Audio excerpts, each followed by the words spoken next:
Okay, so what we talked about before, we talked about descriptive research, we talked about naturalistic observation, we talked about surveys, we talked about interviews, we talked about case studies, and all of those would be characterized as descriptive research. It doesn't really it doesn't really explain why something happens. It doesn't really it doesn't give you any kind of cause and effect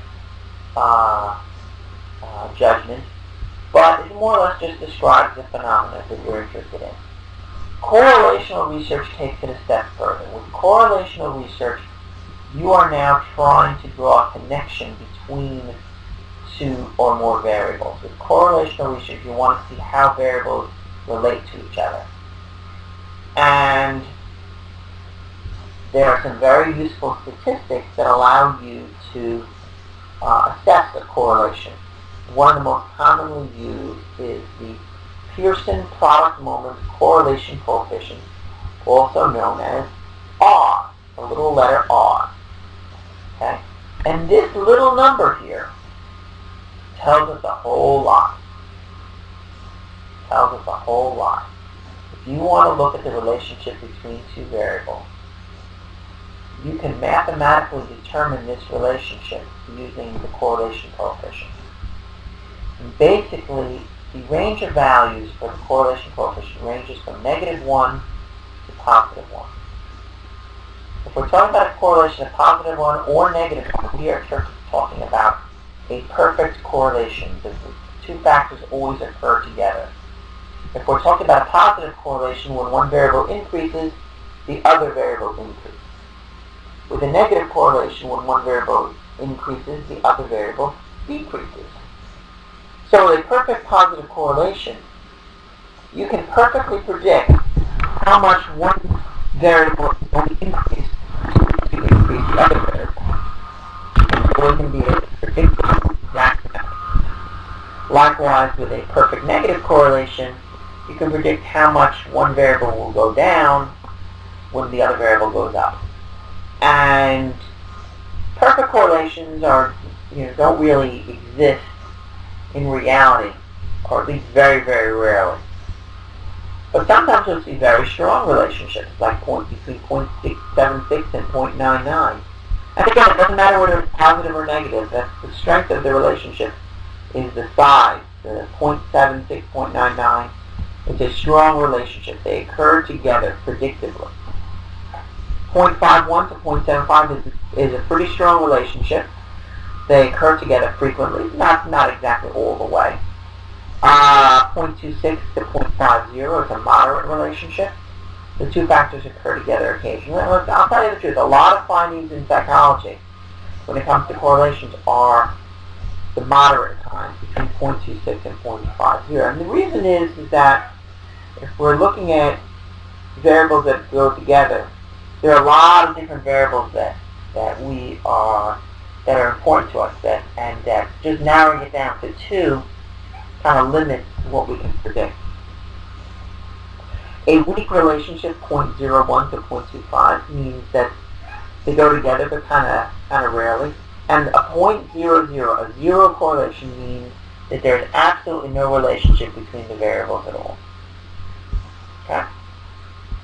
So if you think about two variables that would have, that would seem to have nothing to do with each other. So let's say variable number one would be how much you like watching soccer and your GPA. I would probably think that there is probably a zero correlation. There are soccer fans who do well in school, there are soccer fans who do not. And therefore, there really wouldn't be any relationship between those two variables.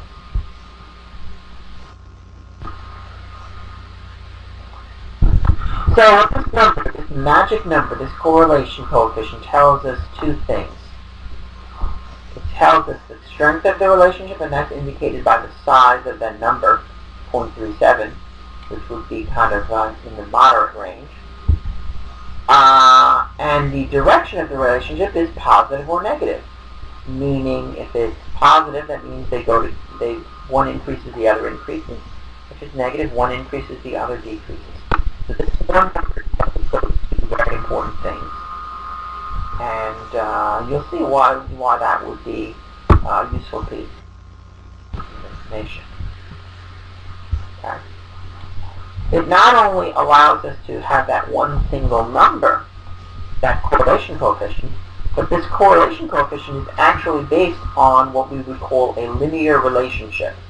And this linear relationship can be drawn in a graph. As you can see, in a perfect positive correlation, all the scores fall on a straight line, right?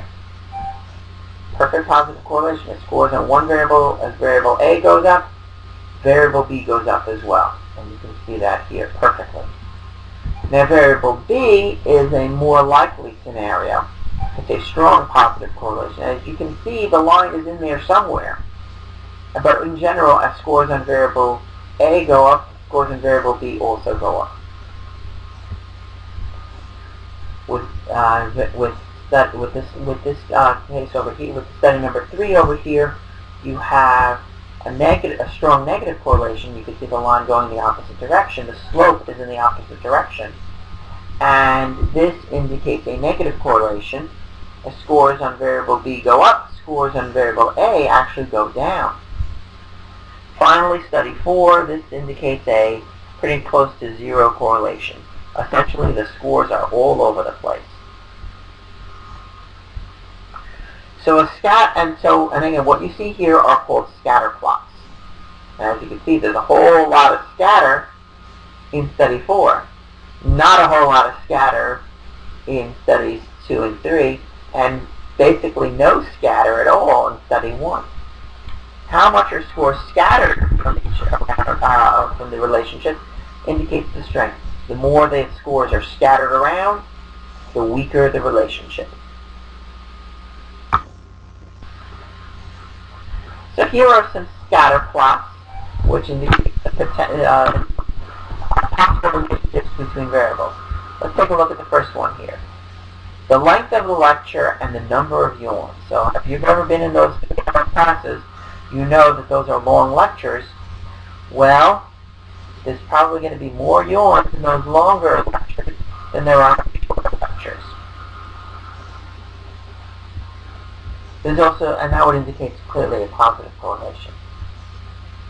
But a negative correlation, the longer the lecture, the less the student attentiveness. So if there was a measure of how attentive you are, how alert you are, there's going to be a lot less alertness in the longer lecture. So you can see a negative correlation there.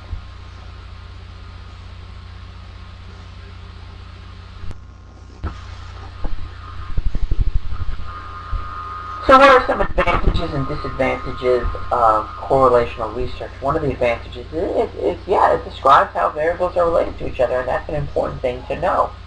We want to be able to see how we can see. Maybe we can predict. It allows us to predict if we see scores on one variable are high, scores on the other are low. So, for example, we might, if you were to tell me how many hours per week you study, I could probably predict how well you'll do in this course. If it's fewer hours, you'll probably do worse. If it's a lot of hours, you'll probably do better. Make predictions using correlational research. I haven't shown that your studying causes you to do well in this particular case, but I'm showing that there's a relationship.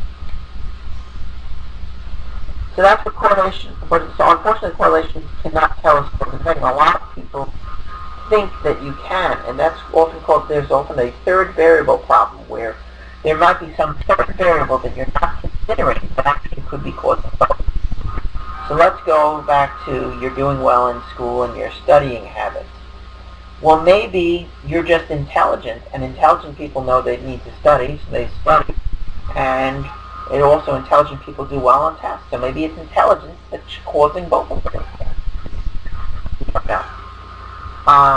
You could also do longitudinal research where you can follow a certain group of people over periods of time and take measurements over time. And from there you might see how that group changes over time. And that can get you at least close to the idea of some kind of a causal factor going on.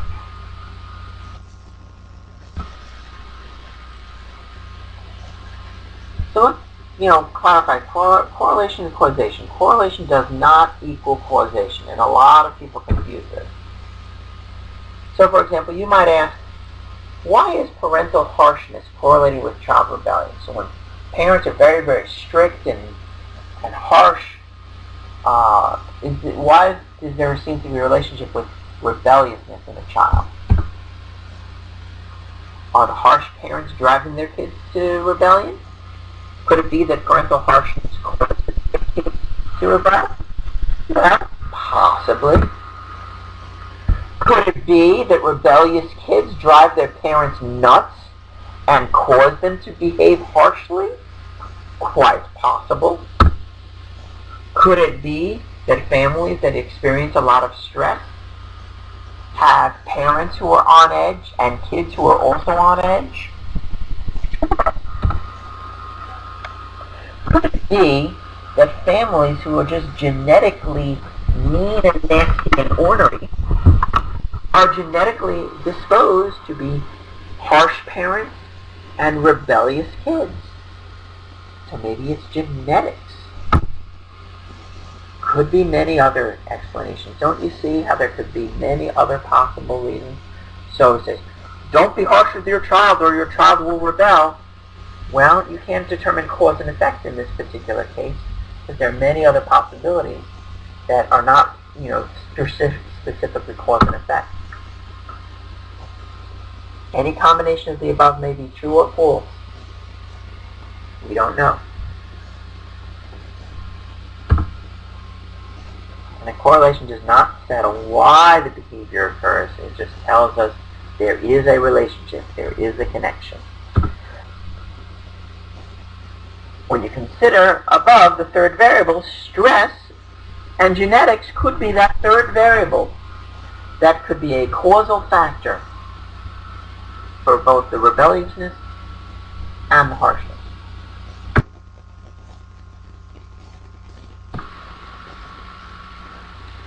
Here's another example.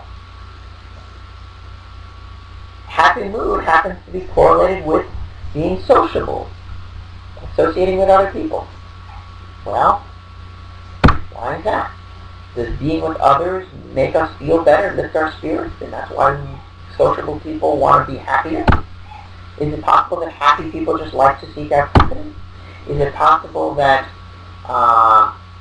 that being on our own, working on our own, is unpleasant, and that you're trying to escape the unpleasantness by being with others? Is it possible that there are certain neurotransmitters in our brain that cause us to be happy and also cause us to become sociable? And again, many other possibilities. Any combination may be true or false. Do not say why the behavior